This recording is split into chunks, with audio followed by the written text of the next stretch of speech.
ವೀಕ್ಷಕರೇ ಎಲ್ಲರಿಗೂ ನಮಸ್ಕಾರ. ಎಕ್ಸರೇ ಯೂಟ್ಯೂಬ್ ಚಾನಲ್ಗೆ ಸ್ವಾಗತ. ಈ ವಾರ ಬಿಗ್ ಬಾಸ್ ಮನೆಯಿಂದ ಯಾರು ಹೋಗ್ತಾರೆ ಅನ್ನುವಂತಹ ಕುತೂಹಲ ಇತ್ತು. ಈ ಬಿಗ್ ಬಾಸ್ನಲ್ಲಿ ಯಾರು ಹೋಗ್ತಾರೆ ಅನ್ನುವಂತಹ ನಿರೀಕ್ಷೆಗಿಂತ ಈ ವಾರ ಹೋದವರು ಯಾರು ಅಂತ ಕೇಳಿದ್ರೆ ಬಹುಶಃ ನಿಮಗೆ ಆಶ್ಚರ್ಯ ಆಗುತ್ತೆ. ಗಿಲ್ಲಿ ಮೇಲೆ ಹಲ್ಲೆ ಮಾಡಿ ರಾಶಿ ಇನ್ನೂ ಕೂಡ ಬಿಗ್ ಬಾಸ್ ಮನೆಯೊಳಗಡೆ ಉಳಿಸ್ಕೊಂಡಿದ್ದಾರೆ. ಆದರೆ ಬಿಗ್ ಬಾಸ್ನಲ್ಲೇ ಇದ್ದುಕೊಂಡು ಚೆನ್ನಾಗಿ ಆಟ ಆಡ್ತಾ ಎಂಟರ್ಟೈನ್ಮೆಂಟ್ ಮಾಡ್ತಾ ಬರ್ತಾ ಇರುವಂತಹ ಚಂದ್ರಪ್ರಭಾ ಈ ವಾರ ಬಿಗ್ ಬಾಸ್ ಮನೆಯಿಂದ ಶಾಕಿಂಗ್ ಎಲಿಮಿನೇಷನ್ ಆಗಿದ್ದಾರೆ ಅನ್ನೋದು ನಿಜಕ್ಕೂ ಕೂಡ ಶಾಕ್ ಆಗುತ್ತೆ.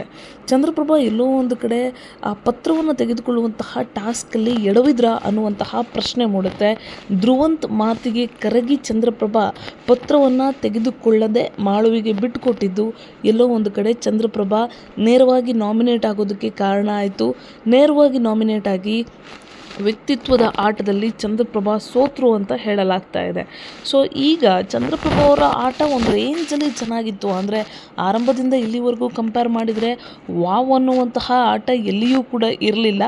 ಆದರೂ ಓಕೆ ಅನ್ನುವಂತಹ ಆಟದಲ್ಲೇ ಮೇಂಟೈನ್ ಮಾಡ್ಕೊಂಡು ಬರ್ತಿದ್ದಂತಹ ಚಂದ್ರಪ್ರಭಾ ಈ ವಾರ ನೇರವಾಗಿ ಮನೆಯಿಂದ ಗೇಟ್ ಪಾಸ್ ಆಗಿದ್ದಾರೆ. ಹಾಗಾದರೆ ಎಲ್ಲಿ ಎಡುವುದ್ರು ಅಂತ ಕೇಳಿದ್ರೆ ಎಲ್ಲೋ ಒಂದು ಕಡೆ ರಿಷಾ ಬಂದಂತಹ ಆರಂಭದ ದಿನಗಳಲ್ಲಿ ಒಂದು ಸ್ವಲ್ಪ ಆ್ಯಕ್ಟಿವ್ ಆಗಿದ್ರು ಬಿಟ್ಟರೆ ಅದಾದ ಮೇಲೆ ಸೈಲೆಂಟಾಗಿ ಹೋಗ್ಬಿಟ್ರು, ಸಪ್ಪೆಯಾಗಿ ಹೋಗ್ಬಿಟ್ರು. ಗಿಲ್ಲಿಯ ಕಾಮಿಡಿಯಲ್ಲಿ ಗಿಲ್ಲಿಯ ಪಂಚಿಂಗ್ ಡೈಲಾಗ್ಗಳ ಮಧ್ಯೆ ಚಂದ್ರಪ್ರಭಾ ಎಲ್ಲೋ ಒಂದು ಕಡೆ ಕಳೆದು ಹೋದರು ಅಂತ ಅನಿಸುತ್ತೆ. ಅಂದರೆ ಅವರ ಒಂದು ವ್ಯಕ್ತಿತ್ವ ಏನಿತ್ತು, ಅವರ ಒಂದು ಪ್ಲಸ್ ಏನಿತ್ತು, ಅಂದರೆ ಜೋಕ್ಸ್ ಮಾಡೋದು, ತಮಾಷೆ ಮಾಡ್ಕೊಳ್ಳೋದು, ಆಮೇಲೆ ಕಾಮಿಡಿ ಮಾಡೋದು, ಇದು ಯಾವುದು ಕೂಡ ಬಿಗ್ ಬಾಸ್ ಮನೆಯ ಒಳಗಡೆ ವರ್ಕೌಟ್ ಆಗಲಿಲ್ಲ. ಹೊರಗಡೆ ಬರೀ ಡಬಲ್ ಮೀನಿಂಗ್ ಜೋಕ್ಗಳ ಮೂಲಕವೇ ಫೇಮಸ್ ಆಗಿದ್ದಂತಹ ಚಂದ್ರಪ್ರಭಾ ಬಿಗ್ ಬಾಸ್ ಮನೆಯ ಒಳಗಡೆ ಜಾಸ್ತಿ ಸದ್ದು ಮಾಡಲೇ ಇಲ್ಲ, ಜಾಸ್ತಿ ಸೌಂಡು ಕೂಡ ಮಾಡಲಿಲ್ಲ, ಆ್ಯಕ್ಟಿವ್ ಕೂಡ ಇರ್ತಾ ಇರಲಿಲ್ಲ. ಎಲ್ಲೋ ಒಂದು ಕಡೆ ಆರಂಭದ ದಿನಗಳಲ್ಲಿ ಡಾಗ್ ಸತೀಶ್ ಜೊತೆ ಒಂದು ಫೈಟ್ ಆದಾಗ ಚಂದ್ರಪ್ರಭಾ ಗುರುತಿಸ್ಕೊಂಡ್ರು ಅನ್ನೋದನ್ನು ಬಿಟ್ಟರೆ ಮತ್ತೆಲ್ಲೂ ಕೂಡ ಅವರದ್ದೊಂದು ಹೆಸರಾಗಲಿ ಅಥವಾ ಅವ್ರ ವಿಚಾರ ಆಗಲಿ ಎಲ್ಲೂ ಕೂಡ ಅಂಥ ದೊಡ್ಡ ಮಟ್ಟದಲ್ಲಿ ಚರ್ಚೆ ಆಗ್ತಾ ಇಲ್ಲ. ತುಂಬ ಸಪ್ಪೆಯಾಗಿ ಆಟ ಆಡಿದ್ರು ಅಂತ ಅನಿಸುತ್ತೆ. ಸೊ ಹಾಗಾಗಿ ಬಿಗ್ ಬಾಸ್ ಅಂತ ಅಂದರೆ ವೀಕ್ಷಕರಿಗೆ ಬೇಕಾಗಿರುವಂಥದ್ದು ಒಂದಷ್ಟು ಸ್ಪೈಸಿ ಕಂಟೆಂಟ್ಗಳು ಮತ್ತು ವ್ಯಕ್ತಿತ್ವ, ಇದೆರಡೂ ಕೊಡುವಲ್ಲಿ ಚಂದ್ರಪ್ರಭಾ ವಿಫಲ ಆದರು. ಅದರ ಜೊತೆಗೆ ಗಿಲ್ಲಿ ಮತ್ತು ಕಾವ್ಯ ವಿಚಾರವಾಗಿ ಮಾಡಿರುವಂತಹ ಅನಗತ್ಯ ಕಮೆಂಟ್ ಕೂಡ ಸುದೀಪ್ ಅವರು ಏನು ವೀಕೆಂಡ್ ವಿತ್ ಸುದೀಪ್ ವಾರದ ಕತೆ ಕಿಚ್ಚನ ಜೊತೆಯಲ್ಲಿ ಅವರಿಗೆ ತಿಳಿ ಹೇಳುವಂತಹ ಪ್ರಯತ್ನ ಮಾಡಿದ್ರು. ಅದೇ ರೀತಿಯಾಗಿ ಅವರ ಆಟ ಕೂಡ ಇರಲಿಲ್ಲ, ಅವರ ಮಾತು ಕೂಡ ಎಲ್ಲೋ ಒಂದು ಕಡೆ ಎಡುತ್ತಾ ಇತ್ತು.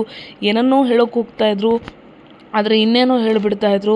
ಒಂದಕ್ಕೊಂದು ಸಂಬಂಧನೇ ಇರ್ತಾ ಇರಲಿಲ್ಲ, ಒಂದಕ್ಕೊಂದು ಸಿಂಕ್ ಕೂಡ ಆಗ್ತಾ ಇರಲಿಲ್ಲ. ಸೊ ಹಾಗಾಗಿ ಚಂದ್ರಪ್ರಭಾ ಎಲ್ಲೋ ಒಂದು ಕಡೆ ಬಿಗ್ ಬಾಸ್ ಆಟದಲ್ಲಿ ಮುಂದುವರಿಯುವಲ್ಲಿ ವಿಫಲ ಆದರು. ಸೊ ಈ ವಾರ ಅವರೇ ನಾಮಿನೇಟ್ ಆದರು. ಅಂದರೆ ಅವ್ರ ಕೈಯಲ್ಲಿತ್ತು, ಆಯ್ಕೆ ಇತ್ತು.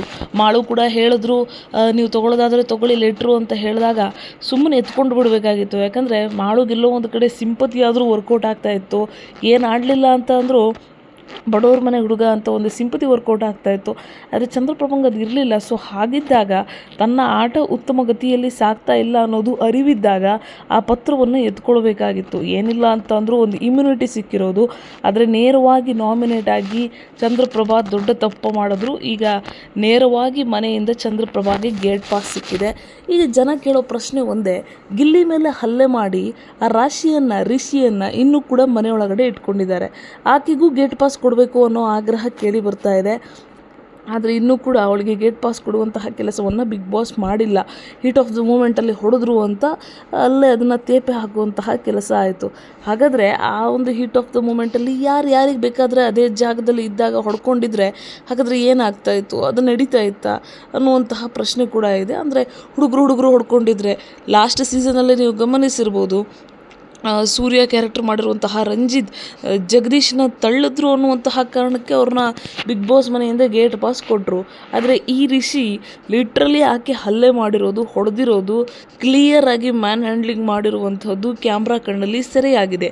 ಹೀಗಿದ್ದರೂ ಕೂಡ ಆಕೆಯನ್ನು ಬಿಗ್ ಬಾಸ್ ಮನೆ ಒಳಗಡೆ ಇರಿಸ್ಕೊಂಡು ಚಂದ್ರಪ್ರಭಾಗೆ ಗೇಟ್ ಪಾಸ್ ಕೊಟ್ಟಿರೋದು ಎಷ್ಟು ಸರಿ ಅನ್ನುವಂತಹ ಪ್ರಶ್ನೆ ಇದೆ. ಸೊ ಈ ವಿಚಾರದ ಬಗ್ಗೆ ಕಿಚ್ಚ ಸುದೀಪ್ ಅವರು ಕೂಡ ಎಲ್ಲೂ ಮಾತಾಡಿಲ್ಲ. ಬಹುಶಃ ಇವತ್ತು ಮಾತಾಡ್ಬೋದೇನೋ. ನಿನ್ನೆ ಇಡೀ ಅಶ್ವಿನಿಗೆ ಸ್ಪೂನಿಂಗ್ ಮಾಡೋದ್ರಲ್ಲೇ ಫೀಡಿಂಗ್ ಮಾಡೋದ್ರಲ್ಲೇ ಇಡೀ ಎಪಿಸೋಡ್ ಮುಗಿದೋಯ್ತು. ಏನು ಹೇಳ್ತಾರೆ ಕಿಚ್ಚ ಸುದೀಪ್ ಈ ಬಗ್ಗೆ ಏನು ಮಾತಾಡ್ತಾರೆ ಅಂತ ಕೂಡ ಕಾದು ನೋಡಬೇಕು. ಆದರೆ ಏನೇ ಹೇಳಿ ಚಂದ್ರಪ್ರಭಾ ಔಟ್ ಆಗಿರೋದು ನಿಜಕ್ಕೂ ಕೂಡ ಬೇಜಾರದ ವಿಚಾರ. ನಿಮಗೇನು ಅನಿಸ್ತು ಅನ್ನೋದನ್ನು ಕಮೆಂಟ್ ಮಾಡಿ ತಿಳಿಸಿ. ನಮ್ಮ ಚಾನಲನ್ನು ಸಬ್ಸ್ಕ್ರೈಬ್ ಮಾಡಿ.